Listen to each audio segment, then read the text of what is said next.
Everybody, I'm just going to do a mail day video real quick. I've been trying to figure out how to go live, and that hasn't been working out too well. Truth's been giving me the app that he uses and stuff, and I can't get that to work for my iPhone. And I tried a different one, and it didn't work for my iPhone. So right now, I'm still sticking with it, doing it this way. But I've got a box of Top Series 2 that I was going to break, but I've been baiting to see if anybody wanted to buy some of the teams before I did it. So if you do, just leave it down in the comments, and I'll hold off and do it after, if I find out if people want the cards. If not, then I'm debating whether to break it or just to go ahead and, well, I'm going to break it. I just don't know when.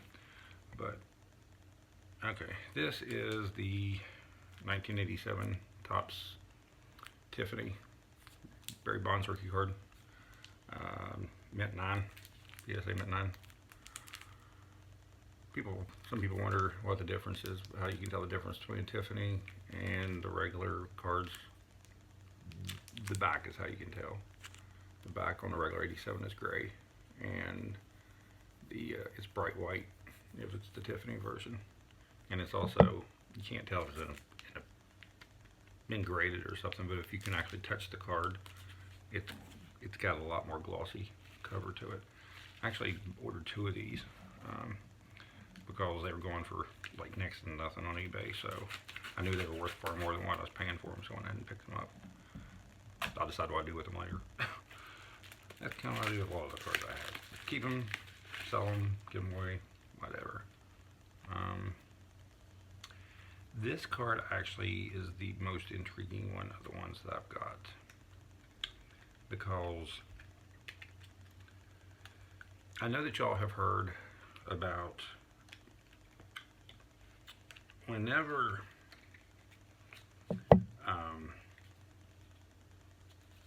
Topps was in the process of, they were at the time making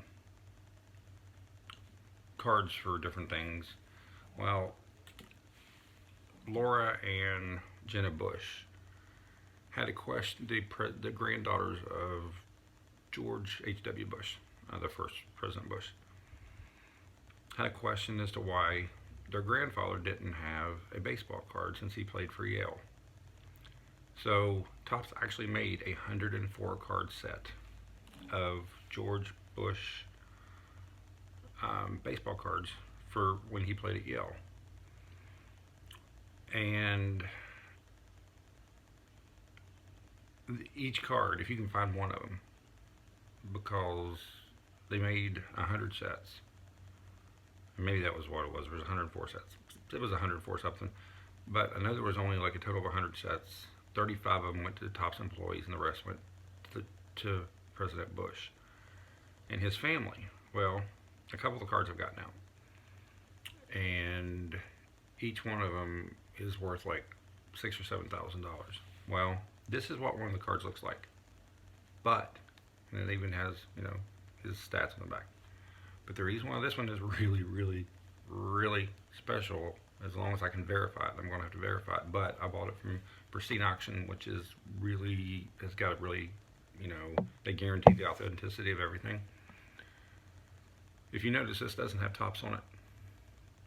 This was the prototype that Topps used to create his cards, those cards for him back in 1990. So this was the prototype that they used to even try to come up with the idea for it. That's the reason why it looks exactly like the card. It has the same markings and everything on it, but it doesn't have a Topps on it, which that's the reason why it's not a fake, because they're not trying to make this look like anything. It doesn't have Topps anywhere on it. And that's the reason why. Because Topps did have it, they did make it, but it was never going to go into production. It was just going to be used to make the set with.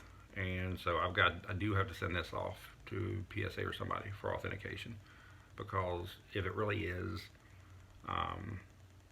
the card that they say it is, it's the most valuable card of any of the George H.W. Bush cards, because it was not part of the set, even part of the set. As rare as the set is, I've actually got the prototype that the set was built on. And yes, it wasn't cheap, but it was still cheaper than what I thought I would get it for what it was. And I think the people that were bidding on it, you know, thinking that it was one of the other George Bush cards. They weren't realizing what they were saying it was and how different it was from, you know, the other cards. So that's that. And then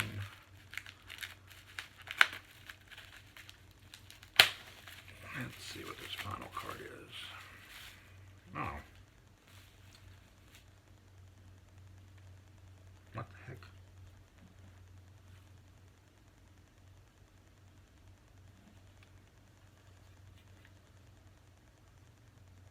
I don't know.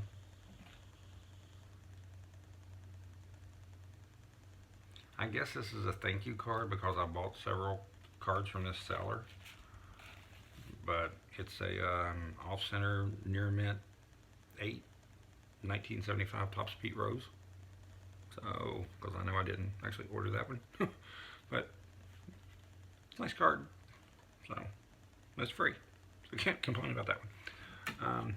But they have like 600 and some thousand positive comments on eBay, so I figure they can probably, you know, they probably don't even think twice about a 75 Topps Pete Rose. But